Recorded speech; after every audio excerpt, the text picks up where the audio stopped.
black mother and her 7-year-old daughter boarded a flight like any other, just 2 passengers on their way to New York to visit family. But what began as a simple trip turned into a powerful reminder of how history has a way of showing up exactly when it's needed. When a flight attendant tried to force them to give up their seats for a white family from first class, the mother stood her ground. Then just minutes later, the crew heard her last name, and everything changed. What happened next stunned the entire cabin and set off a ripple of respect, memory, and truth that no one could have predicted. You won't believe how one child's yellow dress, a great-grandfather's legacy, and a name nearly forgotten brought an entire plane to a standstill. Stay with Met. His is a story you need to hear. Before we begin, drop a comment below and let us know where in the world you're tuning in from. And if stories of resilience, dignity, and unexpected justice inspire you, make sure to subscribe. You won't want to miss what comes next. The morning sun spilled through the airport windows like melted gold, touching the floor in long streaks that danced beneath the rolling wheels of carry-on bags and quiet conversations of travelers making their way toward elsewhere. In the middle of it all, a little girl in a yellow dress walked with a kind of lightness that made people pause, not because she was loud or doing anything out of the ordinary, but because she carried herself like someone who already understood the beauty of being alive. Her braids clicked softly with each step, her small fingers curled around a stuffed elephant named Ellie, and the other hand, steady and trusting, held tight to her mother's. Her name was Zora, 7 years old and radiant in her own right. Some folks might have called her a child of sunshine, and they wouldn't be wrong. Maya, her mother, was dressed in navy slacks and a blazer, professional down to the fingertips, but her eyes told another story, a story of watching the world carefully, reading each face not just for friendliness, but for the warning signs that had become too familiar to ignore. At 42, Maya had learned to live with the unspoken rules of American airspace, where smiles were often shallow, and dignity for a black woman was still something you had to carry like luggage close to the chest and heavier than it looked. They were boarding a flight from Atlanta to New York, a simple trip on paper, but layered with meaning. For Maya, it was about work, her first big client meeting since becoming senior marketing director. For Zora, it was something bigger. She was going to meet her great-grandfather, a man she'd only seen in pictures, the one they called Captain, whose stories were told in half-whispers around kitchen tables like family myths. They moved through the narrow aisle of the plane, the kind that always made you feel like you were navigating a hallway built for smaller people. Seat 14A and BBY the window, just like Zora had asked. "Mommy, I want to see the clouds make shapes," she'd said at check-in, and Maya, without hesitation, had promised her that view. She stowed the bag, smoothed Zora's dress, and kissed the top of her daughter's head, letting herself exhale. But the moment of calm didn't last. A voice arrived, polite on the surface but taut underneath. "I'm sorry, ma'am," the flight attendant said, her name tag catching the light. "Heather, we need to ask you and your daughter to switch seats." And just like that, the air changed.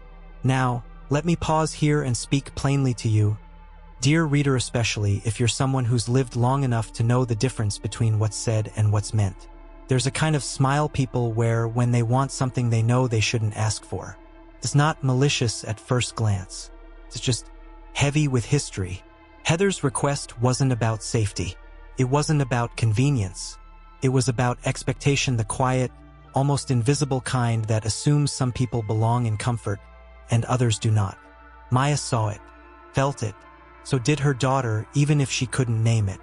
At 7, Zora already knew what it meant to be asked to move when she'd done nothing wrong. And so Maya did what mothers of dignity do. She answered softly but with backbone.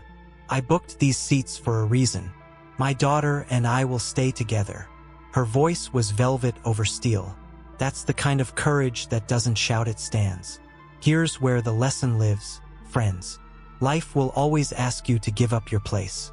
Sometimes politely, sometimes with a crooked smile, and you must decide, over and over again, whether your peace is worth the trouble of standing firm.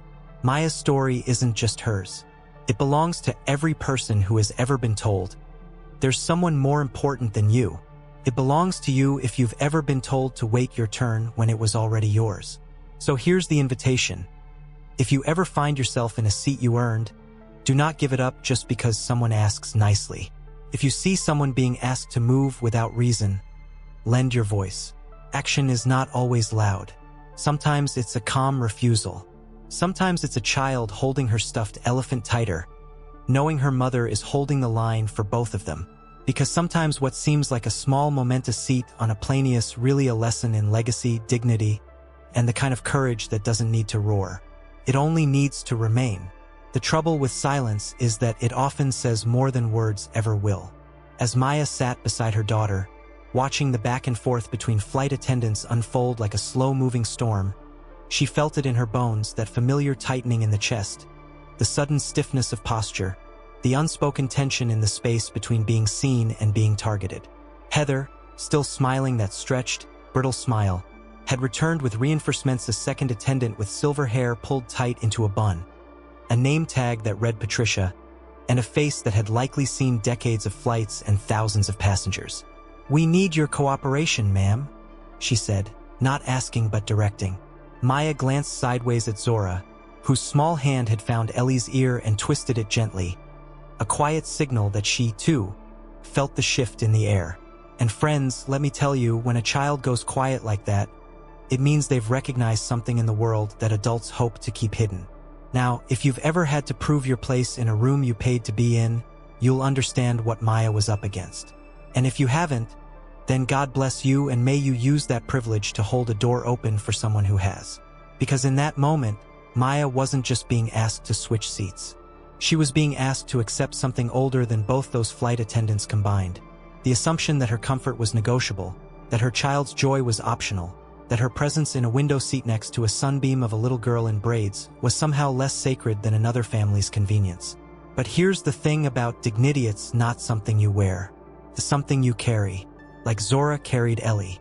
Like Maya carried her voice. Calm, unwavering, deliberate. "We paid for these seats," she said again, this time slower, not out of anger, but so there would be no misunderstanding. Her words were firm, not loud. And that's a kind of power too many people overlook. Dignity doesn't always raise its voice. Sometimes it just refuses to move. And I want to pause here, because there's a lesson tucked inside the story like a folded note in a coat pocket. Speak when it matters, even if your voice shakes, especially if your child is watching. Because whether you know it or not, every moment you choose to stand firm becomes a blueprint for someone else's courage. Zora, at 7, was watching how her mother's refusal wasn't rooted in bitterness, but in truth. Watching how composure could be more disarming than any argument. Watching how a black woman, who had built a life in rooms that didn't always welcome her, could still sit calm, upright, and unmoved in the seat she paid for. And then came the twist, unexpected and humbling. Patricia, who had walked into the row with protocol in her voice and dismissal in her stance, heard the name Williams and stopped. Just stopped. Something flickered in her face, something old and deep, and she asked, "Jeremiah Williams? Of the Tuskegee Airmen?" And like that, the energy shifted.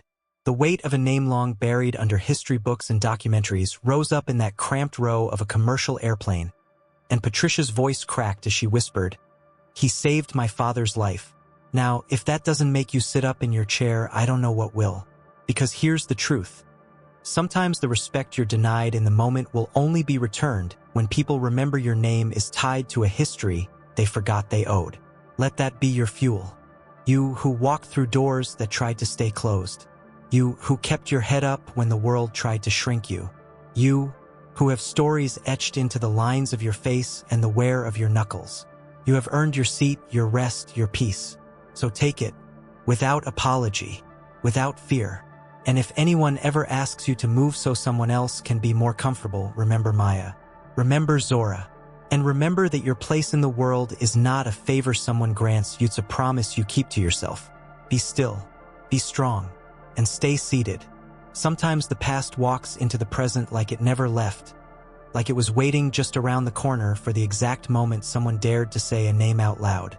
That was what happened the second Patricia, that no-nonsense flight attendant with years carved into her shoulders, heard the words Jeremiah Williams. Her face changed, not the kind of change you see in movies where someone gasps and faints, but something more real, more human. Her eyes lost their authority, and her voice, once clipped and rehearsed, suddenly softened, as if the name had knocked the air right out of her. "Jeremiah Williams," she repeated, and then, almost reverently, "The Tuskegee Airman?" In that instant, all the posturing fell away, all the corporate script dissolved, and what remained was something sacred: memory, debt, and a recognition that went deeper than policy. You could feel the whole aisle quiet, like the plane itself had leaned in to listen. And let me tell you, there is a kind of power in the moment when someone realizes who you are, not because of the suit you wear or the seat you hold, but because of the history that flows through your blood. Maya didn't even need to answer right away. Patricia was already halfway back in time, eyes flickering with a mix of disbelief and something that looked a lot like guilt.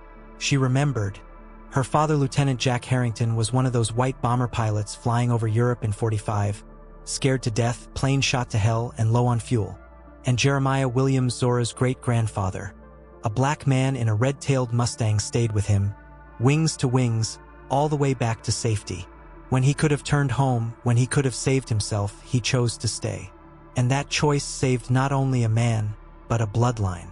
Patricia wasn't looking at Maya and Zora anymore. She was looking at a promise fulfilled. Now, friend, hear me when I say this. Sometimes the work you do in silence will echo in rooms you'll never enter. That's what legacy is. It's the seed you plant in soil you might never walk on again. Jeremiah had flown his missions, returned home to a country that still made him use the back door, and yet his name traveled ahead of him, protecting his great-granddaughter decades later at 30,000 feet. That's the mystery and the miracle of living a life that matters. You don't always get to see the reward, but oh, it comes. Patricia turned on her heel, looked directly at the family that had been so certain Maya and Zora should move, and with a voice that now carried weight not from rank, but from reverence, she said, "These passengers will be keeping their assigned seats," and you could see the ripple travel across the faces of those watching. The white doctor and his well-dressed wife looked stunned, caught between pride and discomfort. The child, same age as Zora, peeked from behind his mother's arm, eyes wide. And right there, history sat quietly in 14A and 14B, not demanding anything, just waiting to be seen. Let that be a lesson we carry in our bones. Never underestimate the weight of the name you carry, or the shoulders you stand on. You may not wear medals or have streets named after you, but if you have ever done the right thing when it cost you comfort, if you have ever stood up for someone with less power than you, then you have added something holy to your name. And one day, maybe when you least expect it, that name will speak for someone else. So keep your seat, keep your dignity, and if ever someone looks at you with that quiet awe, unsure of why they feel the need to say thank you, just smile. Because somewhere in your past, or in your people's past, someone stayed with a wounded plane a little longer than they had to. And that's the kind of flight that changes everything. There are moments when the ordinary is shattered by the weight of truth. When what began as a simple flight becomes something more, something stitched with memory, sacrifice, and the invisible thread that ties us across generations. After Patricia spoke, everything on that plane shifted. Not loudly, not with fanfare, but with the quiet hum of recognition. She brought over 2 cups of hot chocolate, not because company policy required it, but because her father had once said, "When someone saves your life, you carry them with you." And now, she was carrying Jeremiah Williams the only way she could, by honoring the flesh of his blood. Seated beside the window, pressing her small nose to the glass and whispering stories to a stuffed elephant, Patricia leaned in and asked to speak with Maya, not with the voice of authority, but with the reverence of someone stepping into sacred space. She led her to the galley where the coffee pots hissed and the smell of warmed bread rolled through the air like comfort. And there, with trembling hands and an unwavering voice, she unfolded a story Maya had never fully heard before. "My father never forgot him," she said, pulling from her pocket a photograph faded at the corners, but still fierce with history. 2 young pilots stood side by side in front of a warplane, one black, one white, arms around each other like brothers, uniforms wrinkled, eyes weary but shining with life.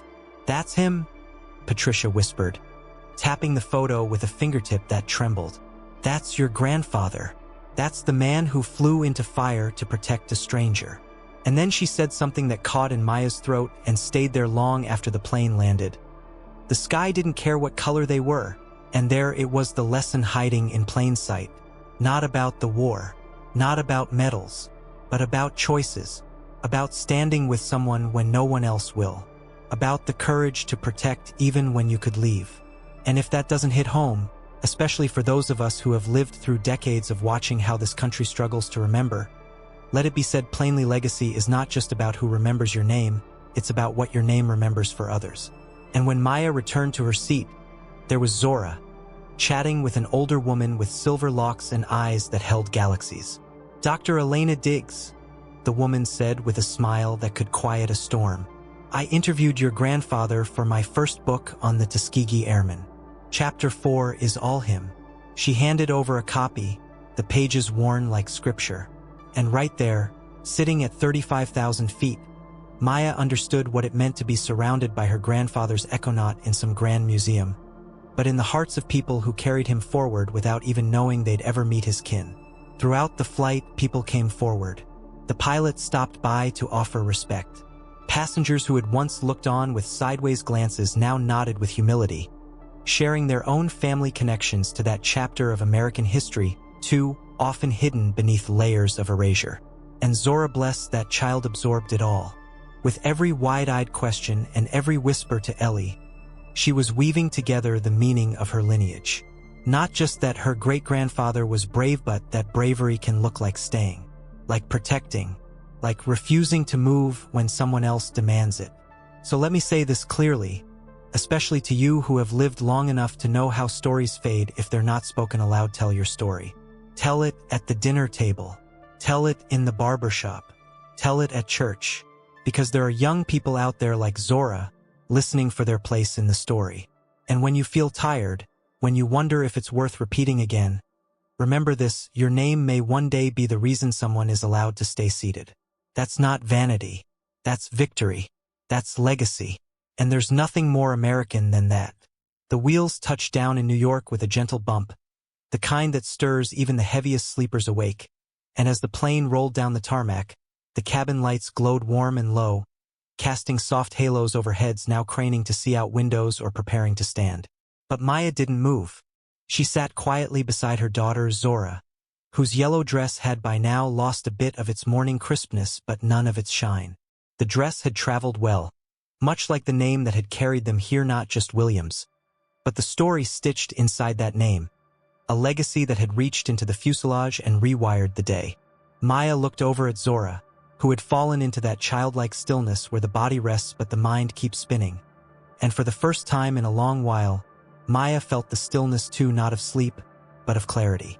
Not peace that asks for silence, but the kind that comes from knowing exactly who you are and why you're going where you're going.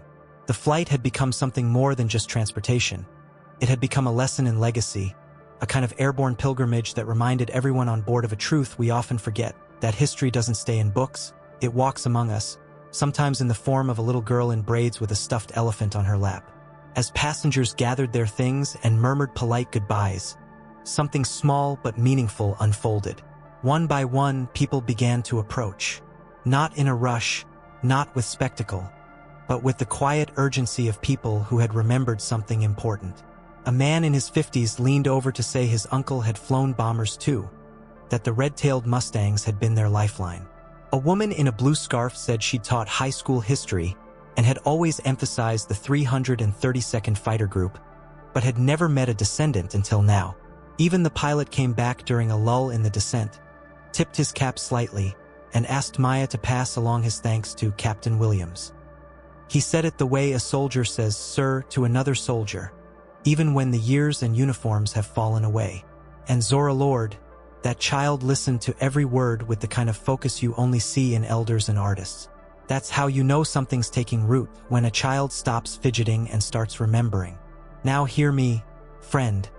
Especially if your hair has silvered with time and your knees tell the weather before the sky does, this moment wasn't about ceremony. It was about continuity, about passing something forward that won't fit in a will or a trust fund. You and I both know some things aren't inherited, they're absorbed. Courage, dignity, Grace under pressure, those don't come from money or degrees. They come from moments like this, when strangers see a reflection of the best in us and stop to say thank you, not just to one man, but to the line he came from and the line that comes after him. And in that moment, Zora became a mirror. She saw what it meant to carry a name with weight and walk lightly enough to not let it crush her. So here's what I say: let your story breathe. Share it, even if your voice trembles. Share it, especially if your voice trembles. Because someone is always listening in a plane, in a pew, at the dinner table. Someone younger is waiting for permission to be proud. And someone older is waiting for someone to remember.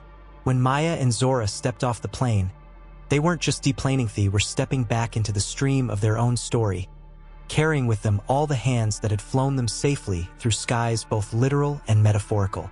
And if you, reading this now, have ever wondered if your life made a difference, let me be clear: if you've ever stayed by someone in trouble, if you've ever lifted someone else's child as if they were your own, if you've ever chosen to tell the truth when it cost you comfort, then you too have earned your name in a story like this. So walk like it, sit like it, speak like it, because the sky doesn't care what color you are when you're saving someone's life, and neither should the world below.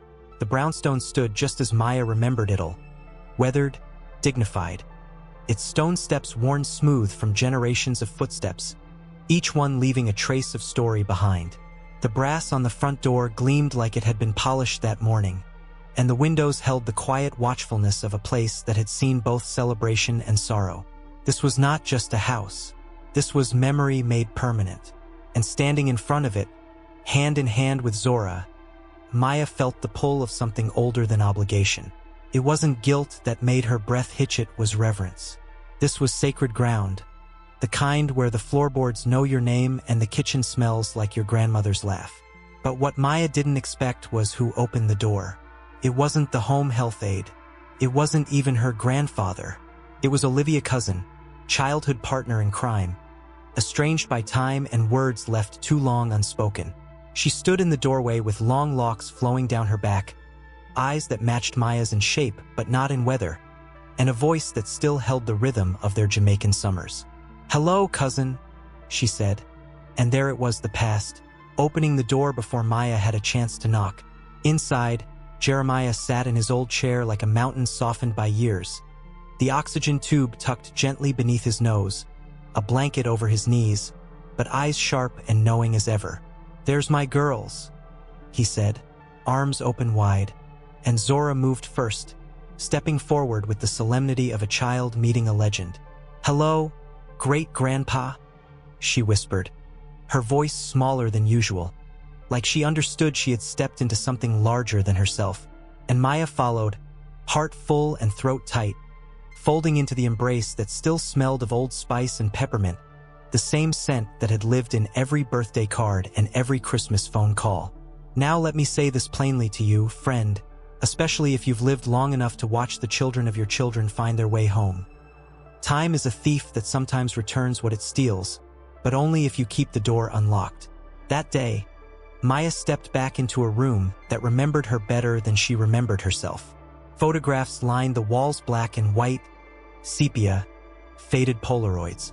Names she hadn't said aloud in years hung in dusty frames, watching over them with quiet pride.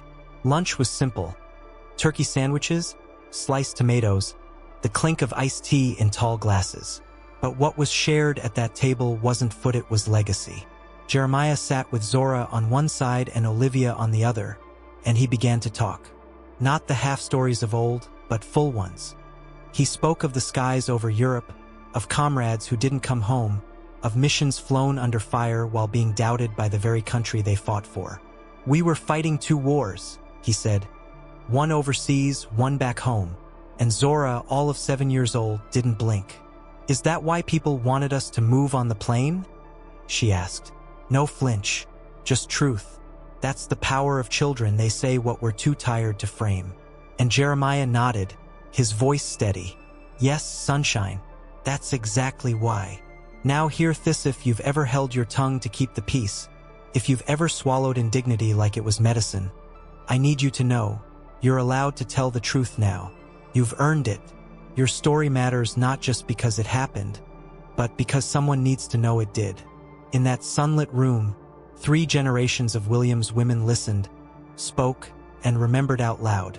Olivia revealed her own journey, how she left finance for photography, how her camera had become a way to reclaim the parts of herself she had buried. Her new gallery show?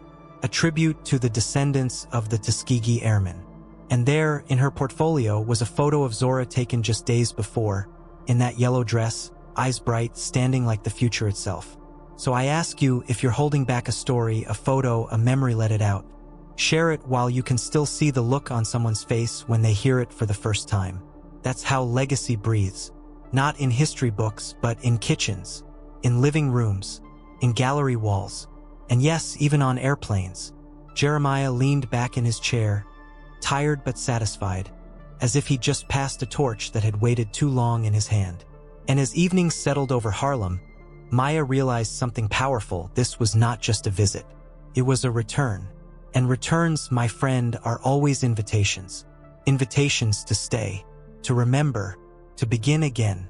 The next morning arrived not with drama, but with the gentle insistence of light sliding through old lace curtains, the kind you don't replace because they still do their job and remind you of someone's hands. Maya woke early, before Zora stirred, before the city outside had shaken off its dreams. The air in the brownstone felt like it had a pulse of its own, like it breathed with the stories it had absorbed over time. She moved through the quiet house barefoot, every creak in the wooden floor a familiar song from summers long ago. In the kitchen, she found Olivia already at the stove, the smell of fresh coffee wrapping around them like memory. There was no ceremony to their small talk, just the kind of rhythm two people find when they're no longer trying to explain the past, just willing to live in the present. But even in that silence, Maya could feel something gathering in her chest, a reckoning not of shame or guilt, but of possibility. It came into focus slowly, the idea that maybe she didn't have to keep splitting herself between career and connection, between ambition and ancestry. Maybe she could build something new right here out of all the pieces. And later, when she stepped into her grandfather's study, the room that had always smelled of pipe tobacco, old leather, and history, she found him already dressed, waiting. He slid a folder across the desk without fanfare. "These are the papers," he said. "I'm putting the house in a trust for Zora's education. You'll be the trustee." Maya blinked, her fingers resting on the folder like it might burn her. "But we live in Atlanta," she said quietly. "I have my job. Zora has her school." And Jeremiah, with that deep calm he'd worn through decades of being underestimated, looked her dead in the eye and said, "Careers change. Schools exist everywhere. But legacy doesn't wait forever. You've built a fortress. Child, now it's time to open a door. Now, let me stop you right here and offer this truth plainly, especially if you're someone who has spent decades building a life that looks good on paper. Sometimes the thing that matters most isn't what you've built, but what you're willing to return to. We're told to keep climbing, keep moving, keep producing, but there's a quiet kind of strength in stopping to ask, what needs me? What needs my presence, my wisdom, my care, not just my paycheck or my credentials? Jeremiah opened a drawer and pulled out a leather portfolio, yellowed with age. Inside were letters, dozens of them, handwritten thanks from the families of men he'd protected in the skies. One read, "Because of you, my son came home." Another simply said, "I never knew who you were. I only knew you stayed." Maya read them with trembling hands, her throat tight with something deeper than emotion. It was recognition. Her grandfather had lived a life that mattered, and he had never once tried to brand it or broadcast it. He just did what was right and left the rest in the hands of time. That's the kind of life worth honoring. So I say this to you now, especially if you've ever wondered what comes next after retirement, after loss, after all the noise fades. Lean into the things that last. Ask yourself what story your house would tell if its walls could speak. Ask what parts of your life you want your grandchild to carry, not just your name, but your meaning. Later that afternoon, Maya sat with Zora and Olivia in the garden, pulling weeds, sipping lemonade, and watching the way the sun lit up her daughter's face when she laughed. Her phone buzzed on the tabloid email from work, asking if she could return early for a time-sensitive meeting. And for the first time in years, Maya didn't flinch. She simply wrote back, "I can attend virtually. I'm where I need to be. And let that be your permission too. You're allowed to choose what matters. You're allowed to stay. You're allowed to come home and plant your flag in the soil that raised you. Because legacy, like a garden, needs tending. Not once, not just in stories, but in the everyday practice of being present." Maya looked across the garden at her daughter, who now knelt beside her great-grandfather, learning how to trim a rosebush without damaging its roots. And right there, in that moment, she knew. This wasn't just where she came from, it was where she was going.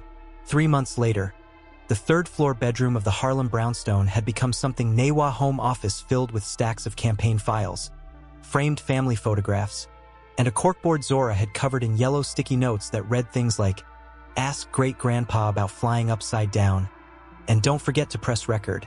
Maya stood in the morning light, unpacking the last of her professional books and watching her daughter in the backyard below, bent beside Jeremiah, the two of them talking over a scrapbook that had become sacred. This wasn't a vacation anymore.